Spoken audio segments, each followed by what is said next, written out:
Vamos a trabajar el coeficiente de correlación de Spearman. ¿Qué es el coeficiente de correlación de Spearman? O Rho. Es una medida de la correlación entre dos variables aleatorias, continuas o discretas. El coeficiente de Spearman puede ir entre un -1 a un +1, donde +1 significa una perfecta asociación positiva, 0 significa que no hay asociación y -1 significa una perfecta asociación negativa. Veamos esto en dibujos. El coeficiente de correlación de Spearman saldrá o tenderá a positivo 1 cuando los datos crecen en X y los datos crecen en Y. Si por el contrario, a medida que crecen los datos de X, los datos de Y decrecen, entonces el coeficiente será -1.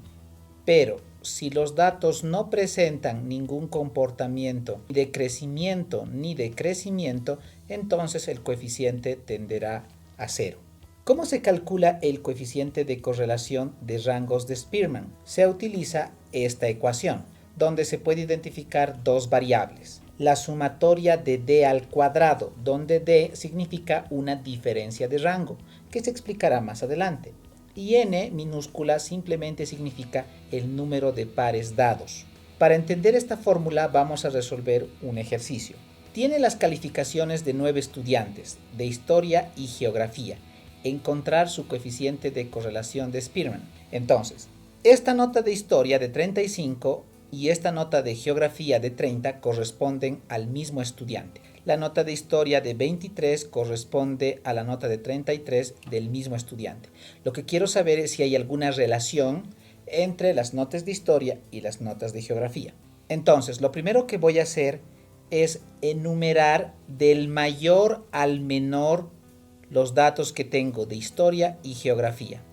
El mayor valor en historia es el 47. El siguiente mayor valor es el 43. El siguiente es 35. Y así sucesivamente. Una vez que he terminado de darle un orden al primer grupo de datos, debo darle orden al segundo grupo de datos.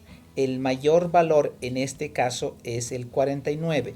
El siguiente valor sería 45, luego 33 y 31 y así sucesivamente. Ahora, los datos que he anotado en rojo se traducen a este espacio. Para encontrar la diferencia de rango simplemente tengo que restar los valores de la primera columna con los valores de la segunda columna. Entonces, 3 menos 5 es -2. 5 menos 3 es 2, 1 menos 2 es -1, 6 menos 6 es 0 y así sucesivamente. Tengo que elevar cada uno de estos valores al cuadrado. Aquí sería 4, 4, 1, 0, 1 y así sucesivamente. Reemplazaré estos datos en la fórmula, donde la sumatoria de los d cuadrados es exactamente igual a 12. Entonces sería aquí 1 menos 6 multiplicado por 12 dividido entre la cantidad de pares de datos que tengo. Como puede contar, en total tengo 9 pares de datos. Entonces aquí entrará 9 multiplicado por 9 al cuadrado menos 1. Arriba queda entonces 72 dividido entre 9. Aquí sería 9 al cuadrado, que es 81, menos 1 es 80.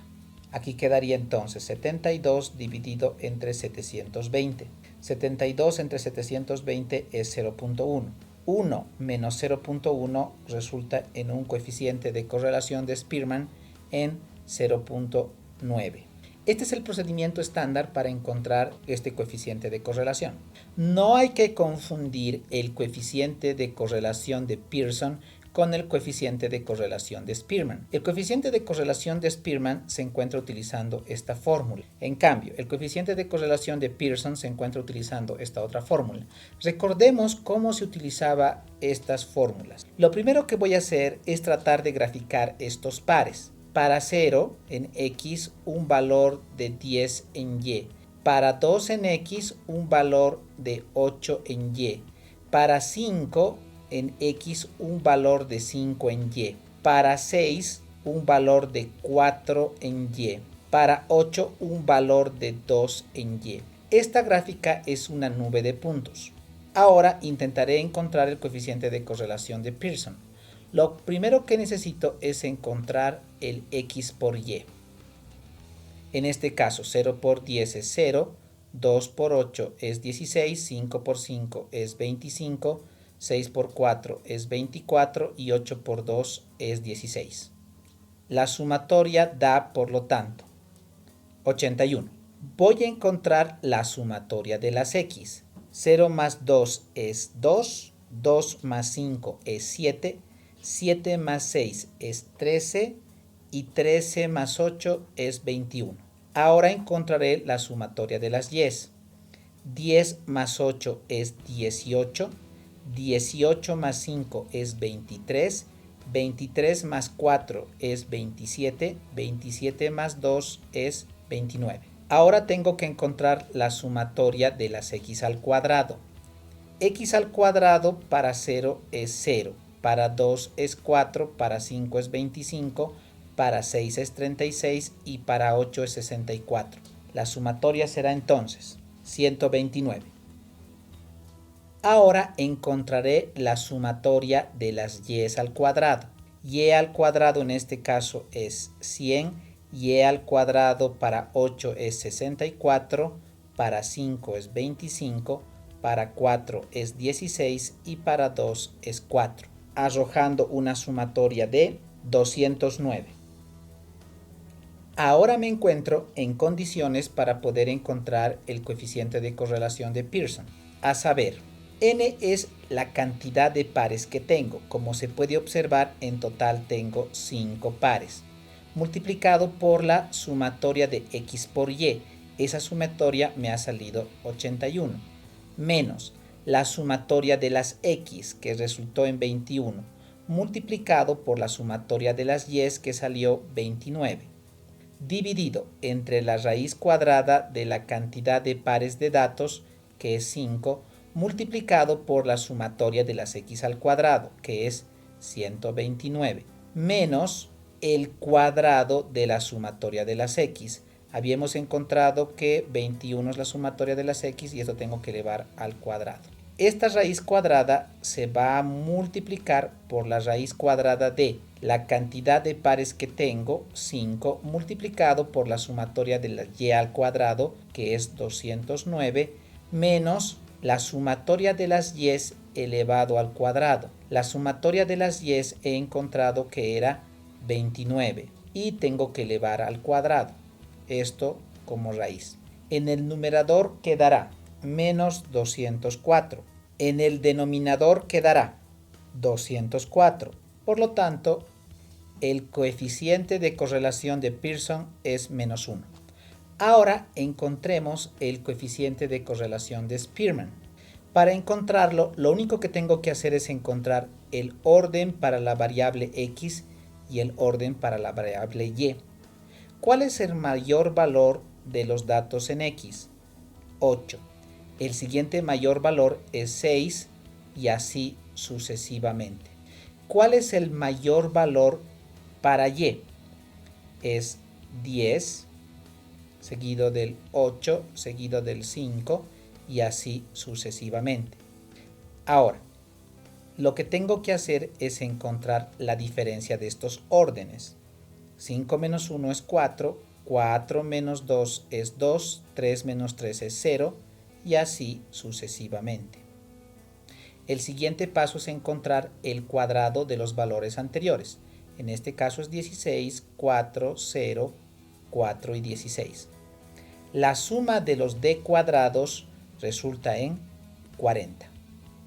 Lo que tengo que hacer ahora es aplicar exactamente esta fórmula. A saber, 1 negativo 6 multiplicado por la sumatoria de las d cuadrado. La sumatoria de d cuadrado resultó en 40, dividido entre n, que es 5 porque tengo 5 pares de datos, multiplicado por 5 al cuadrado menos 1. Sería entonces 1 menos 6 por 4 es 24, 240. y en el denominador queda 120.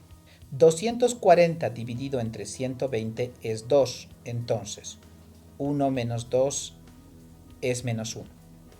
Cabe destacar que si bien en este caso particular los dos coeficientes salieron como negativo 1, no significa que siempre salen igual, como veremos un poco más adelante. Como ha debido quedar claro en el anterior ejercicio, el coeficiente de Pearson opera sobre las variables en sí misma. En cambio, el coeficiente de correlación de Spearman transforma las variables en su orden y opera este orden para encontrar el coeficiente de correlación. En concreto, el coeficiente de correlación de Pearson mide la fuerza de la correlación lineal. En cambio, el coeficiente de Spearman mide la fuerza de la correlación del orden de las variables. Sobre la función monótona, Spearman mide si la variable respuesta consistentemente crece o decrece a medida que la variable de entrada crece, donde la variable de entrada es precisamente esta, que siempre va a crecer, y lo que quiero saber es si la variable de respuesta, que es esta, va a subir o va a bajar. En este caso particular puede notar que a medida que la variable de entrada crece, la variable de salida crece. En este otro caso, a medida que la variable de entrada crece, la variable de salida decrece. ¿Por qué la función del tercer ejemplo no es una función monótona? Porque a medida que la variable de entrada horizontal crece, la variable de salida en un caso decrece, luego crece y luego decrece. Al tener un comportamiento mixto, entonces no se trata de una función monótona. Para concluir este tema se debe analizar o se debe saber cómo afectan los coeficientes de Spearman y Pearson cuando se someten a valores atípicos. En este caso estoy encontrando el coeficiente de correlación de Spearman, que es lo que hemos estudiado durante esta clase. Entonces, tengo un valor atípico y el coeficiente me ha salido en 0,86. Pero si el valor atípico deja de serlo, el coeficiente se mueve a 0,93. Definitivamente hay un cambio. Por otro lado, si utilizo el coeficiente de correlación de Pearson con un dato atípico, el coeficiente de correlación me sale en 0,4. Si remuevo este dato atípico, ahora la correlación sube a 0,7. Lo que está observando es que el coeficiente de Spearman es insensible a los datos atípicos. Si bien se modifica, pero no modifica drásticamente frente a estos datos. En cambio, el coeficiente de Pearson es muy sensible a los datos atípicos. Esto resume lo anterior. El coeficiente de correlación de Pearson es sensible a los datos atípicos. El indicador varía drásticamente con la presencia de datos alejados. El coeficiente de correlación de Spearman es insensible a los valores atípicos porque no se trabaja sobre los datos, sino sobre el orden de los datos. Con esto hemos dado una introducción completa a lo que es el coeficiente de correlación de Spearman comparado con el coeficiente de correlación de Pearson. Gracias.